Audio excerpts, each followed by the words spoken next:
Ndewonu ụmụnne m, ka anyị neba anya na ahịa anọ dị n'ala Igbo: Eke, Orie, Afọ, Nkwọ, ihe ha nọchiri anya ya makwa n'ihe ha pụtara, ya nakwa otu esi agụ ọnụọgụgụ ụbọchị n'ala Igbo, ya bụ Igbo kalenda,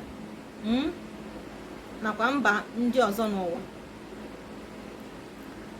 Let us look into the 4 market days in Igbo land, what they represent, and also how to count Igbo calendar.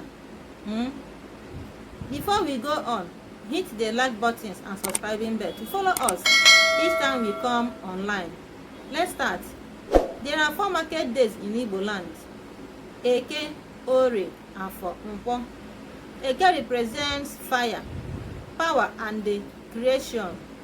Afọ represents land, earth, and the stomach. Orie represents water, yes, water of life. Nkwọ represents air, the air of life, because without air you cannot live. The world uses Gregorian calendar, that is 7 days makes 1 week, 30 to 31 days makes 1 month. Not all the countries in the world uses this Gregorian calendar. Like Saudi Arabia, they don't use it. China uses lunar calendar.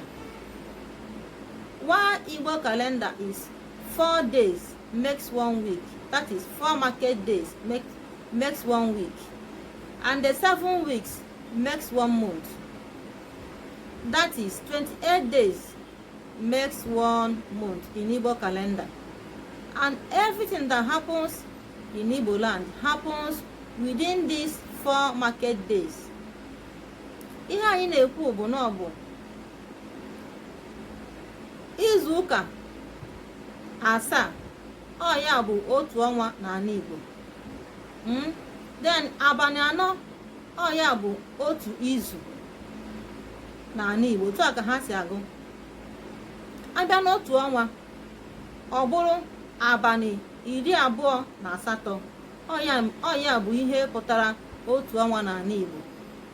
Ihe ọbụla na-eme n'ala Igbo, ọ bụ n'abalị 4, ya bụ Eke, Orie, Afọ, Nkwọ ka ihe niile na-eme. Ngwa na tụsara anyị ihe ozizi a, ka emesienụ ndị nke m. Bye.